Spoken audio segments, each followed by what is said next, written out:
Assalamualaikum warahmatullahi wabarakatuh. Bagaimana kabar teman-teman semuanya? Semoga kita semuanya dalam keadaan sehat dan terus bersemangat untuk belajar ya. Karena orang-orang yang belajar adalah mereka yang memiliki masa depan. Baik teman-teman yang luar biasa, yang super semangat. Hari ini kita akan belajar pada materi pertama kelas 10, yaitu perkembangan model atom. Tapi sebelum itu, Ibu akan menyampaikan gambaran tentang KD yang akan kita pelajari dalam 1 tahun itu, ya, 1 tahun di kelas 10. Yang pertama, di KD 3.1 kita akan belajar menganalisis perkembangan model atom dari model atom Bohr sampai model atom mekanika gelombang. Tapi nanti kita akan belajar dari awal, dari Dalton sampai mekanika gelombang. Yang kedua,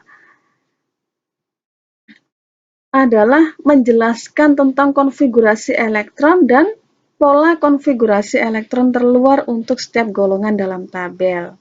Dan untuk keterampilannya, yaitu kita harapannya bisa menentukan letak suatu unsur dalam tabel periodik berdasarkan konfigurasi elektron. Nah, selanjutnya di KD 3.3 dan 4.3 kita akan menganalisis tentang kemiripan sifat unsur dalam golongan dan periodik dan menyajikan hasil analisisnya. Di 3.4 kita belajar tentang ikatan ion, ikatan kovalen koordinasi, dan ikatan logam, serta kaitannya dengan sifat zat dan merancang bagaimana melakukan percobaan. Di 3.5 dan 4.5 kita belajar tentang teori pasangan elektron, tentang teori domain elektron, bentuk molekul, dan bagaimana membuat dengan menggunakan bahan-bahan yang ada di sekitar tentang teori pasangan elektron, teori domain elektron, dan molekul. Dan di 3.6 kita akan menghubungkan interaksi antar ion atau molekul dengan sifat fisika zat dan menerapkan prinsip interaksi dalam menjelaskan sifat fisik zat di sekitarnya. Baik, di 3.7 kita akan mempelajari tentang sifat larutan berdasarkan daya hantarnya. Dan dalam praktikum kita bisa membedakan mana yang termasuk daya hantar listrik kuat dan lemah. Itu berdasarkan praktikum. Makanya sangat asik sekali kita belajar di sini. Dan terakhir, kita akan mempelajari tentang hukum-hukum dasar kimia, konsep massa molekul relatif, konsep mol, kadar, dan menganalisis hasil percobaan. Nah, teman-teman, itu adalah gambaran tentang KD yang akan kita pelajari dalam 1 tahun ini. Di KD yang pertama, tadi kita sudah bersama-sama mendengarkan bahwa KD pertama kita adalah tentang perkembangan model atom, Bohr, dan mekanika gelombang. Baik, dan bagaimanakah penilaian dalam proses pembelajaran kita agar senantiasa aktif dan senantiasa hidup? Sangat mudah sekali ya ketika teman-teman ingin mendapatkan nilai yang bagus, nilai yang baik, nilai yang tinggi itu sangat mudah. Syaratnya cuma 3, yaitu disiplin hadir, disiplin mengumpulkan tugas, dan aktif selama belajar. Aktif berpendapat, aktif ketika melakukan praktikum, aktif ketika bekerja kelompok. Nah, itu sangat mendukung dalam proses penilaian pada pelajaran kimia. Jadi, sangat mudah sekali kalau teman-teman nanti ingin mendapatkan nilai yang bagus dari Ibu, itu sangat-sangat mudah. Cuma 3 ini syaratnya. Baik teman-teman, sudah siap kita belajar hari ini? Iya, betul sekali. Di awal, sebelum kita belajar langsung tentang teori perkembangan atom, kita akan belajar terlebih dahulu partikel penyusun atom. Ya. Dari gambar ini, ya, ada beberapa poin penting di situ. Ada yang namanya proton, ada yang namanya nukleus, dan ada yang namanya neutron dan elektron. Nah, Dari letaknya, nukleus itu berada di inti, maka nukleus itu adalah inti atom.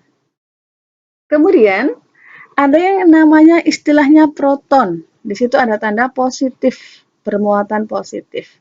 Ada neutron, netral. Ada lambangnya O0 ya, tidak bermuatan. Kemudian ada elektron, bermuatan negatif. Ya, jadi ada 3 partikel penyusun atom. Proton bermuatan positif, neutron bermuatan tidak bermuatan, dan elektron bermuatan negatif. Baik, kita akan perdalam tentang proton, neutron, dan elektron. Nah, proton. Siapakah yang menemukan proton? Iya, yang menemukan proton adalah seorang tokoh yang bernama Eugen Goldstein. Tahun 1886 dari ahli fisika dari Jerman. Jadi dia melakukan sebuah percobaan dengan tabung sinar katoda dengan memberikan lubang di tengah tabung itu. Ternyata ada tembusan sinar yang lolos dari itu. Maka itu merupakan proton. Berapakah muatan proton? Muatan proton itu adalah +1 ya. Jadi proton itu bermuatan positif, muatannya adalah +1. Bisa dipahami teman-teman? Nah, yang kedua adalah elektron atau dilambangkan dengan E. Ditemukan oleh seorang tokoh yang bernama J.J. Thomson tahun 1897. Bagaimana percobaannya? Percobaannya adalah dengan melakukan mengamati 2 plat elektroda dalam tabung vakum. Karena elektron, maka dia bermuatan negatif. Berapakah muatannya? Muatannya adalah negatif 1. Oke. Yang ketiga, neutron. Neutron dilambangkan dengan N, ditemukan oleh James Chadwick tahun 1932. Melakukan percobaan untuk membuktikan teorinya Rutherford bahwa inti atom itu terdapat partikel yang tidak bermuatan. Ya. Jadi, karena neutron netral, maka dia tidak bermuatan. Muatannya sama dengan 0. Baik, teman-teman. Masih ingat ya bahwa ada 3 partikel penyusun atom, yaitu proton yang bermuatan positif, elektron yang bermuatan negatif, dan neutron yang tidak bermuatan. Good. Teman-teman hebat. Nah, teman-teman, ketika kita memegang tabel sistem periodik ya, sistem periodik unsur, kita akan menyaksikan banyak sekali unsur-unsur di situ. Nah, ini adalah tabel periodik ya. Ada berapa unsur di situ?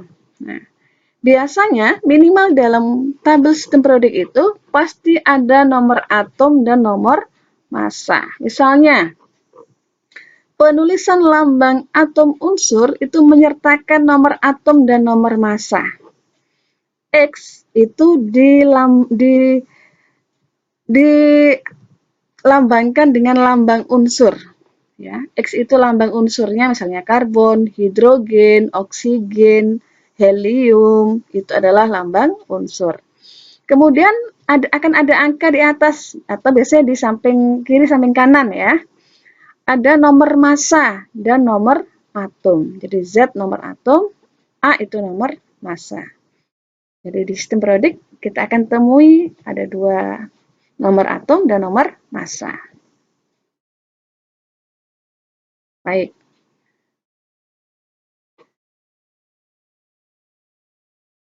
Nomor atom. Nah, nomor atom tadi dilambangkan Z di sini itu menyatakan jumlah proton, ya. Jadi nomor atom yang ada di dalam unsur itu menyatakan jumlah proton.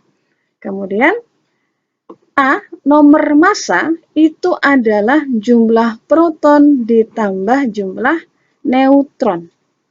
Nomor massa itu adalah jumlah proton dan jumlah neutron. Maka dari sini kita akan tahu bahwa jumlah neutron itu sama dengan nomor massa dikurangi jumlah proton. Nah, betul sekali. Neutron sama dengan nomor massa dikurangi jumlah. Selanjutnya adalah isotop. Isotop. Apa itu isotop?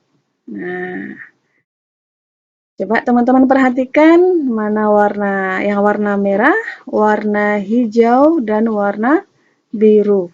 Kita perhatikan yang oksigen yang paling atas dulu, oksigen berwarna merah. Coba teman-teman lihat, di situ ada sesuatu yang spesial gitu ya. Kalau kita lihat di situ ada angka yang sama dan angka yang berbeda. Ada yang di bawah ini angkanya sama, yang di atas nomor massa ini berbeda. Sama dengan unsur yang nitrogen. Yang bawah angkanya sama, nomor atomnya sama. Yang atas nomor massanya berbeda. Sama dengan karbon. Nomor atomnya sama, nomor massanya berbeda. Nah, dari gambar ini kita akan tahu bahwa kita bisa menyimpulkan bahwa ternyata yang dinamakan isotop itu adalah ketika atom-atom itu memiliki nomor atom sama atau memiliki proton sama, tetapi memiliki nomor massa yang berbeda. Itu adalah isotop. Baik, yang kedua, isobar. Isobar. Ada berapa contoh di sini? Misalnya natrium dan magnesium. Itu dapat mempunyai nomor massa yang sama, yaitu 24, tetapi nomor atomnya berbeda. 24, 11, 24, 12. Ada nomor yang sama kan? Nah, nomor massanya sama, tapi nomor atomnya berbeda. Sama dengan hidrogen dan helium. Punya nomor massa sama, tapi nomor atomnya berbeda. Maka isobar itu adalah atom-atom dengan nomor atom yang berbeda, tetapi mereka memiliki nomor massa yang sama. Isoton. Apa itu isoton? Nah, ada berapa contoh di sini? Argon, kalsium, nitrogen, karbon, natrium dan magnesium, kalium dan kalsium. Kita perhatikan yang pertama, argon. Punya nomor massa 40, nomor atom 18. Kalsium punya nomor massa 42, nomor atom 20. Nggak ada yang sama, Bu, angkanya? Iya, nggak ada yang sama. Tapi coba teman-teman telisik. Dari angka ini, apakah kita bisa mendapatkan nilai neutron? Iya, betul sekali.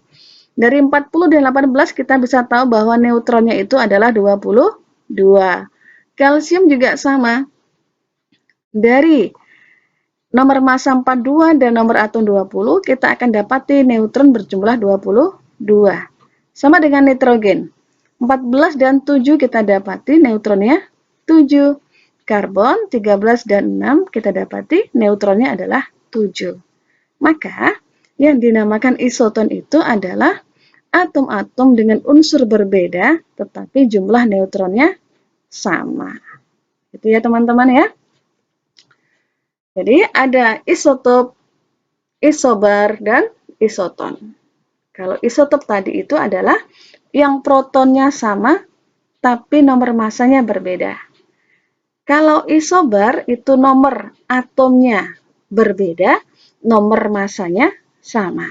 Kalau isoton dia punya jumlah neutron yang sama, itu adalah isoton.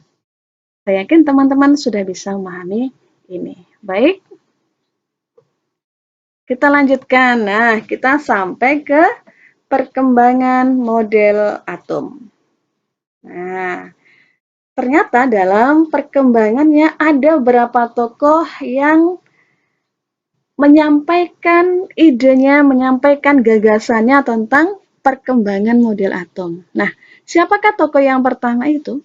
Tokoh yang pertama itu adalah Dalton. Bagaimana sih teori Dalton? Nah, Dalton menyatakan bahwa materi itu terdiri atas partikel kecil yang tidak dapat dibagi lagi, yang disebut sebagai atom. Jadi, menurut Dalton, atom itu partikel yang tidak dapat dibagi lagi. Itu atom menurut Dalton. Dan digambarkan seperti bola pecah. Teori yang kedua, atom suatu unsur sama, tetapi berbeda dari unsur yang lain. Atom unsur hidrogen itu akan sama dengan atom unsur hidrogen, tetapi akan berbeda dengan atom unsur oksigen. Misalnya seperti itu. Contoh yang ketiga, atom dapat bergabung membentuk molekul dengan perbandingan sederhana. Ya, jadi menurut teori Dalton, atom itu dapat bergabung membentuk molekul dengan perbandingan sederhana. Contohnya hidrogen bereaksi dengan oksigen, maka terbentuk H2O. Tapi itu pun ada takarannya, ada perbandingannya sehingga terbentuk H2O. D. Molekul terbentuk dari penggabungan atom beberapa unsur. Ya, jadi molekul itu gabungan dari atom beberapa unsur. E. Atom suatu unsur adalah permanen, tidak dapat diuraikan dan tidak dapat diciptakan dan tidak dapat dimusnahkan. Contoh, atom karbon akan tetap seperti atom karbon, tidak dapat berubah menjadi atom emas atau atom hidrogen. Ya, jadi permanen sifatnya, tidak dapat diuraikan dan tidak dapat diciptakan dan dimusnahkan. Nah, kemudian yang kedua adalah model atom Thomson. Model atom Thomson.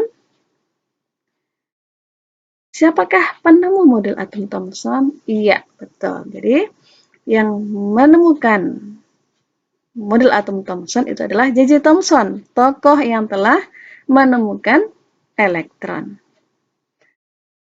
Thomson berpendapat bahwa dalam atom itu terdapat elektron-elektron yang tersebar merata dalam bola yang bermuatan positif.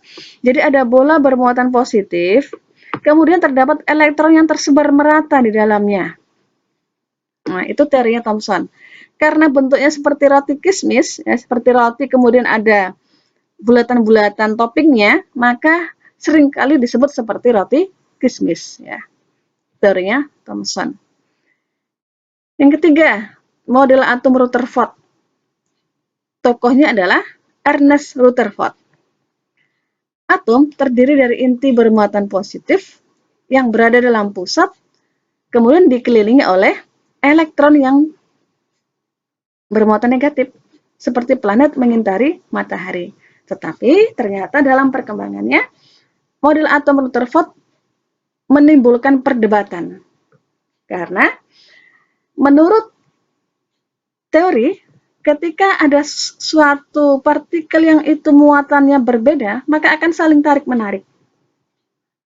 Kalau teori seperti itu, maka lama-kelamaan elektron itu akan jatuh ke inti.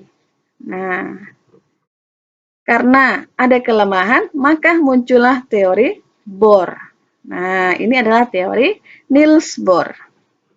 Atom terdiri dari muatan inti yang bermuatan positif dan di sekitarnya beredar elektron yang bermuatan negatif. Nah, atom bermuatan positif dikelilingi elektron bermuatan negatif. Dalam atom, elektron beredar mengelilingi inti pada lintasan dan orbit tertentu. Jadi, elektron itu beredar dengan lintasan-lintasannya tertentu, ya, yang dinyatakan dengan tingkatan energi atau N. Sepanjang elektron berada dalam lintasan stasioner, energi akan tetap konstan, sehingga tidak ada cahaya yang dipancarkan. Elektron dapat berpindah dari energi yang lebih rendah ke lintasan yang lebih tinggi, dengan menyerap atau sebaliknya. Ini beberapa teori Niels Bohr untuk menyempurnakan dari teorinya Rutherford. Nah, ternyata teori Niels Bohr juga ada kelemahan. Apa itu? Nah, teori atom Niels Bohr hanya dapat menerangkan spektrum dari atom atau ion yang mengandung satu elektron. Namun, tidak dapat menjelaskan spektrum atau atom atau ion yang berelektron banyak. Jadi kalau spektrumnya ion atau atom itu mengandung 1 elektron, itu masih bisa. Tapi kalau ia sudah berelektron banyak, maka dia tidak bisa lagi dijelaskan. Oke, selanjutnya teori mekanika gelombang. Ada 3 tokoh di sini. Teori Louis de Broglie, Heisenberg, dan Erwin Schrödinger. Louis de Broglie itu teorinya tentang sifat dualisme elektron. Elektron dapat dipandang sebagai partikel dan sebagai gelombang. Kemudian Heisenberg tentang ketidakpastian Heisenberg.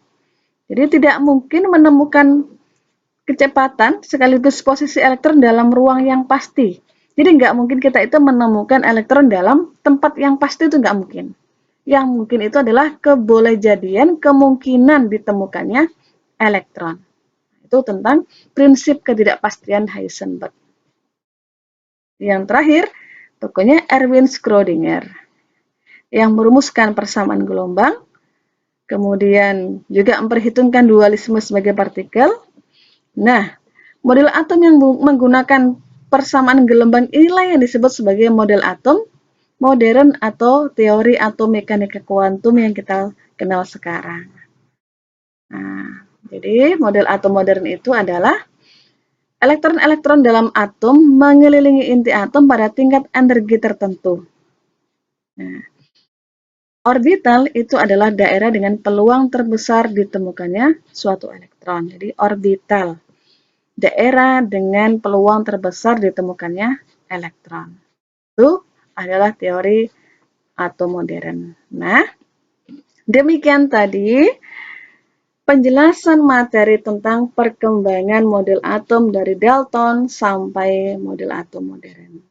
Tetap semangat, terima kasih, semoga bisa dipahami. Assalamualaikum warahmatullahi wabarakatuh.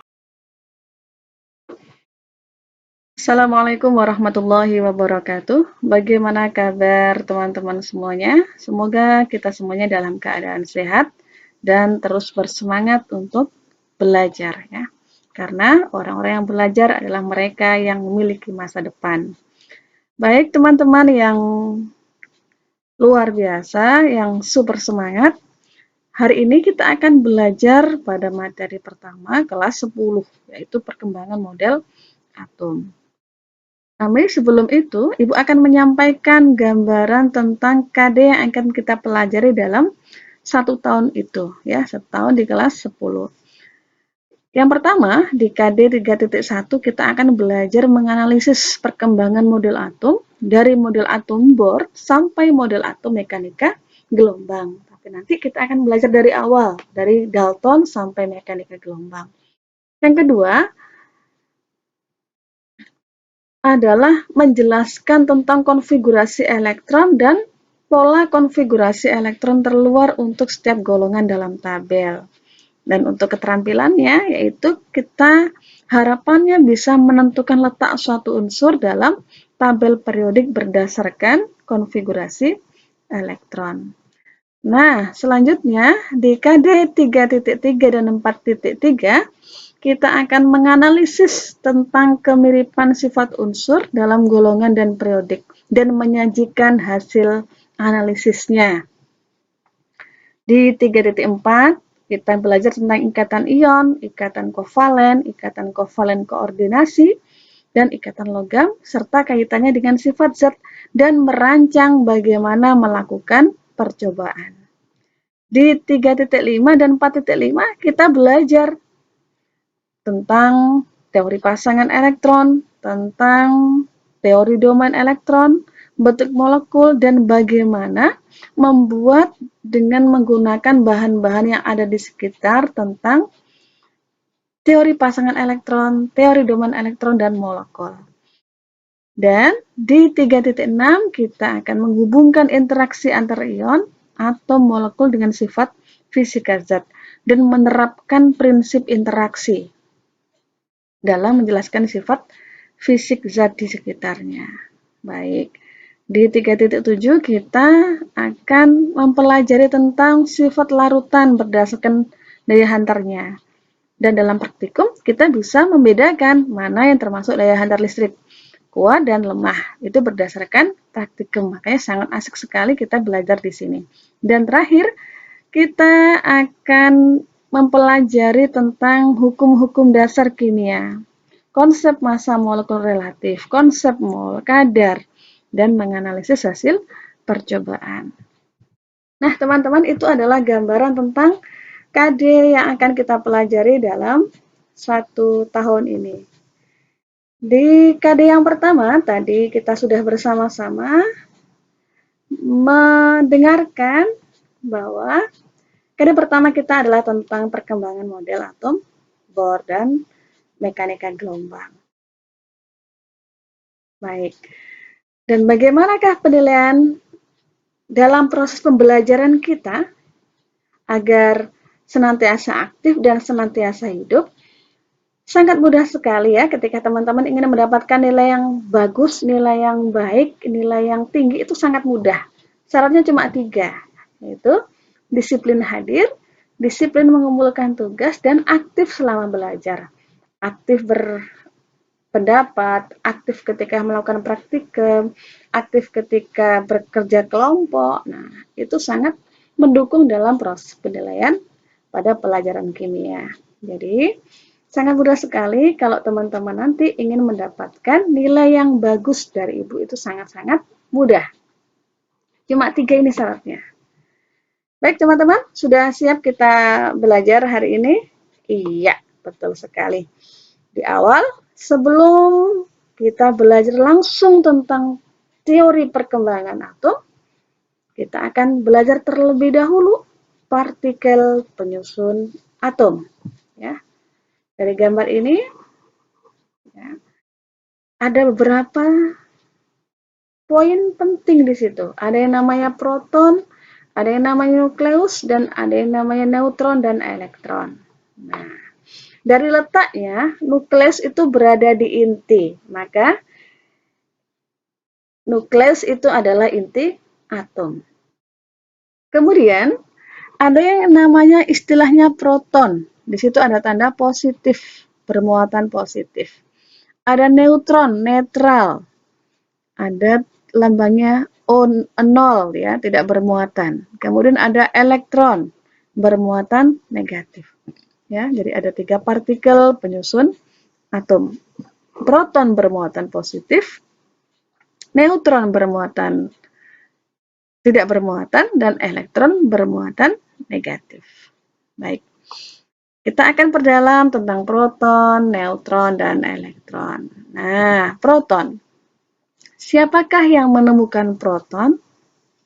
Iya, yang menemukan proton adalah seorang tokoh yang bernama Eugen Goldstein. Tahun 1886 dari ahli fisika dari Jerman. Jadi dia melakukan sebuah percobaan dengan tabung sinar katoda dengan memberikan lubang di tengah tabung itu. Ternyata ada tembusan sinar yang lolos dari itu. Maka itu merupakan proton. Berapakah muatan proton? Muatan proton itu adalah +1 ya. Jadi proton itu bermuatan positif, muatannya adalah +1. Bisa dipahami teman-teman?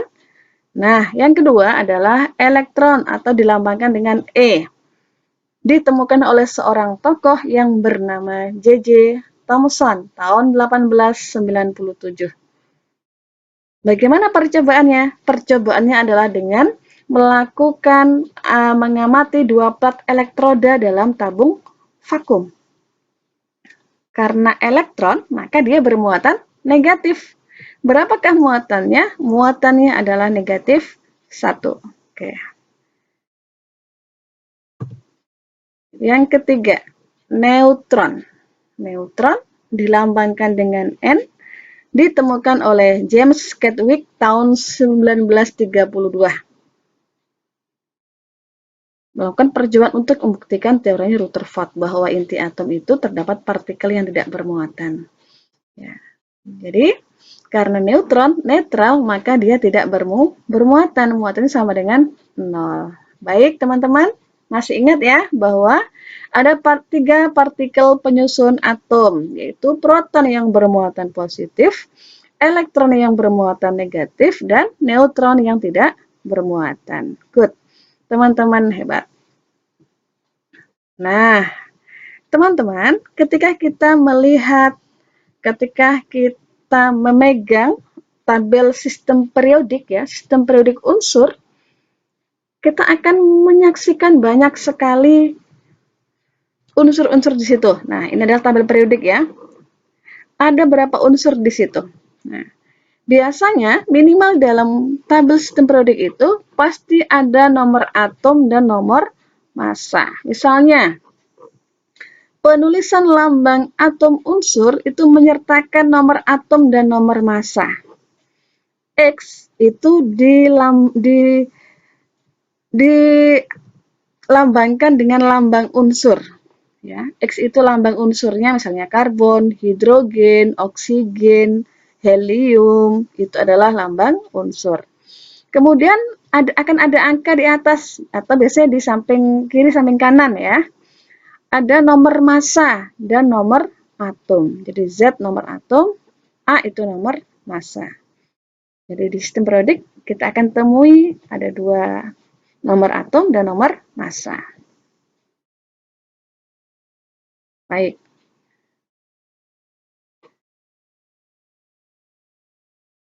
Nomor atom. Nah, nomor atom tadi dilambangkan Z di sini itu menyatakan jumlah proton ya. Jadi nomor atom yang ada di dalam unsur itu menyatakan jumlah proton. Kemudian A, nomor massa itu adalah jumlah proton ditambah jumlah neutron. Nomor massa itu adalah jumlah proton dan jumlah neutron. Maka dari sini kita akan tahu bahwa jumlah neutron itu sama dengan nomor massa dikurangi jumlah proton. Nah, betul sekali. Neutron sama dengan nomor massa dikurangi jumlah. Selanjutnya adalah isotop. Isotop. Apa itu isotop? Nah, coba teman-teman perhatikan mana warna yang warna merah, warna hijau, dan warna biru. Kita perhatikan yang oksigen yang paling atas dulu, oksigen berwarna merah. Coba teman-teman lihat, di situ ada sesuatu yang spesial gitu ya. Kalau kita lihat di situ ada angka yang sama dan angka yang berbeda. Ada yang di bawah ini angkanya sama. Yang di atas nomor massa ini berbeda. Sama dengan unsur yang nitrogen. Yang bawah angkanya sama. Nomor atomnya sama. Yang atas nomor massanya berbeda. Sama dengan karbon. Nomor atomnya sama, nomor massanya berbeda. Nah, dari gambar ini kita akan tahu bahwa kita bisa menyimpulkan bahwa ternyata yang dinamakan isotop itu adalah ketika atom-atom itu memiliki nomor atom sama atau memiliki proton sama, tetapi memiliki nomor massa yang berbeda. Itu adalah isotop. Baik, yang kedua, isobar. Isobar. Ada berapa contoh di sini? Misalnya natrium dan magnesium. Itu dapat mempunyai nomor massa yang sama, yaitu 24, tetapi nomor atomnya berbeda. 24, 11, 24, 12. Ada nomor yang sama kan? Nah, nomor massanya sama, tapi nomor atomnya berbeda. Sama dengan hidrogen dan helium. Punya nomor massa sama, tapi nomor atomnya berbeda. Maka isobar itu adalah atom-atom dengan nomor atom yang berbeda, tetapi mereka memiliki nomor massa yang sama. Isoton. Apa itu isoton? Nah, ada berapa contoh di sini? Argon, kalsium, nitrogen, karbon, natrium dan magnesium, kalium dan kalsium. Kita perhatikan yang pertama, argon. Punya nomor massa 40, nomor atom 18. Kalsium punya nomor massa 42, nomor atom 20. Nggak ada yang sama, Bu, angkanya? Iya, nggak ada yang sama. Tapi coba teman-teman telisik. Dari angka ini, apakah kita bisa mendapatkan nilai neutron? Iya, betul sekali. Dari 40 dan 18 kita bisa tahu bahwa neutronnya itu adalah 22. Kalsium juga sama. Dari nomor massa 42 dan nomor atom 20, kita akan dapati neutron berjumlah 22. Sama dengan nitrogen. 14 dan 7 kita dapati neutronnya 7. Karbon 13 dan 6 kita dapati neutronnya adalah 7. Maka yang dinamakan isoton itu adalah atom-atom dengan unsur berbeda tetapi jumlah neutronnya sama. Itu ya teman-teman ya. Jadi ada isotop, isobar, dan isoton. Kalau isotop tadi itu adalah yang protonnya sama tapi nomor masanya berbeda. Kalau isobar itu nomor atomnya berbeda, nomor masanya sama. Kalau isoton dia punya jumlah neutron yang sama, itu adalah isoton. Saya yakin teman-teman sudah bisa memahami ini. Baik, kita lanjutkan. Nah, kita sampai ke perkembangan model atom. Nah, ternyata dalam perkembangannya ada beberapa tokoh yang menyampaikan idenya, menyampaikan gagasannya tentang perkembangan model atom. Nah, siapakah tokoh yang pertama itu? Tokoh yang pertama itu adalah Dalton. Bagaimana sih teori Dalton? Nah, Dalton menyatakan bahwa materi itu terdiri atas partikel kecil yang tidak dapat dibagi lagi, yang disebut sebagai atom. Jadi, menurut Dalton, atom itu partikel yang tidak dapat dibagi lagi. Itu atom menurut Dalton. Dan digambarkan seperti bola pecah. Teori yang kedua, atom suatu unsur sama, tetapi berbeda dari unsur yang lain. Atom unsur hidrogen itu akan sama dengan atom unsur hidrogen, tetapi akan berbeda dengan atom unsur oksigen. Misalnya seperti itu. Contoh yang ketiga, atom dapat bergabung membentuk molekul dengan perbandingan sederhana. Ya, jadi menurut teori Dalton, atom itu dapat bergabung membentuk molekul dengan perbandingan sederhana. Contohnya hidrogen bereaksi dengan oksigen, maka terbentuk H2O. Tapi itu pun ada takarannya, ada perbandingannya sehingga terbentuk H2O. D. Molekul terbentuk dari penggabungan atom beberapa unsur. Ya, jadi molekul itu gabungan dari atom beberapa unsur. E. Atom suatu unsur adalah permanen, tidak dapat diuraikan dan tidak dapat diciptakan dan tidak dapat dimusnahkan. Contoh, atom karbon akan tetap seperti atom karbon, tidak dapat berubah menjadi atom emas atau atom hidrogen. Ya, jadi permanen sifatnya, tidak dapat diuraikan dan tidak dapat diciptakan dan dimusnahkan. Nah, kemudian yang kedua adalah model atom Thomson. Model atom Thomson. Siapakah penemu model atom Thomson? Iya, betul. Jadi, yang menemukan model atom Thomson itu adalah J.J. Thomson, tokoh yang telah menemukan elektron. Thomson berpendapat bahwa dalam atom itu terdapat elektron-elektron yang tersebar merata dalam bola yang bermuatan positif. Jadi ada bola bermuatan positif, kemudian terdapat elektron yang tersebar merata di dalamnya. Nah, itu teorinya Thomson. Karena bentuknya seperti roti kismis, ya, seperti roti kemudian ada bulatan-bulatan toppingnya, maka seringkali disebut seperti roti kismis. Ya. Teorinya Thomson. Yang ketiga, model atom Rutherford. Tokohnya adalah Ernest Rutherford. Atom terdiri dari inti bermuatan positif yang berada dalam pusat, kemudian dikelilingi oleh elektron yang bermuatan negatif, seperti planet mengitari matahari. Tetapi ternyata dalam perkembangannya, model atom Rutherford menimbulkan perdebatan. Karena menurut teori, ketika ada suatu partikel yang itu muatannya berbeda, maka akan saling tarik-menarik.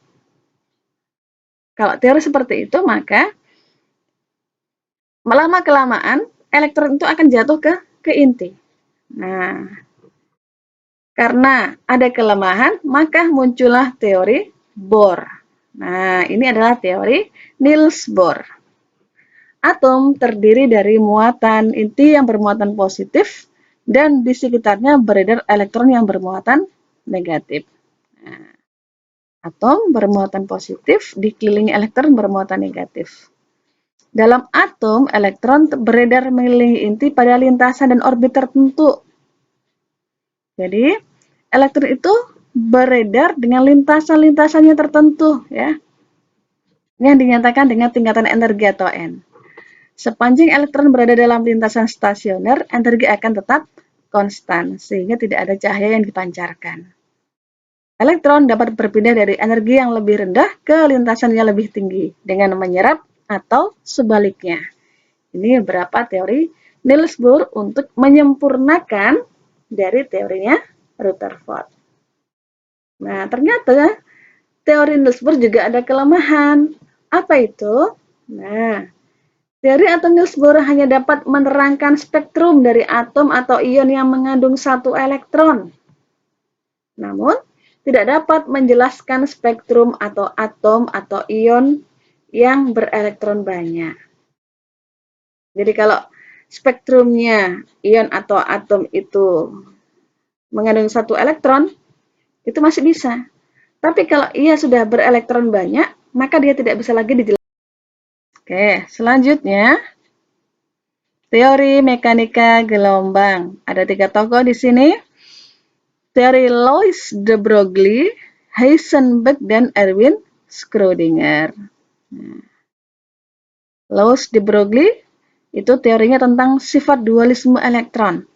Elektron dapat dipandang sebagai partikel dan sebagai gelombang. Kemudian Heisenberg tentang ketidakpastian Heisenberg. Jadi tidak mungkin menemukan kecepatan sekaligus posisi elektron dalam ruang yang pasti. Jadi nggak mungkin kita itu menemukan elektron dalam tempat yang pasti, itu nggak mungkin.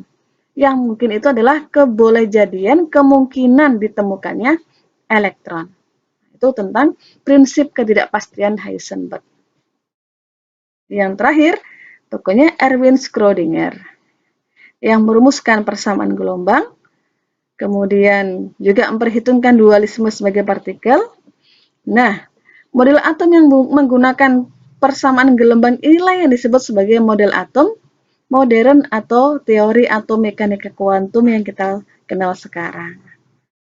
Nah, jadi model atom modern itu adalah elektron-elektron dalam atom mengelilingi inti atom pada tingkat energi tertentu. Nah, orbital itu adalah daerah dengan peluang terbesar ditemukannya suatu elektron. Jadi orbital, daerah dengan peluang terbesar ditemukannya elektron. Itu adalah teori atom modern. Nah, demikian tadi penjelasan materi tentang perkembangan model atom dari Dalton sampai model atom modern. Tetap semangat, terima kasih, semoga bisa dipahami. Assalamualaikum warahmatullahi wabarakatuh.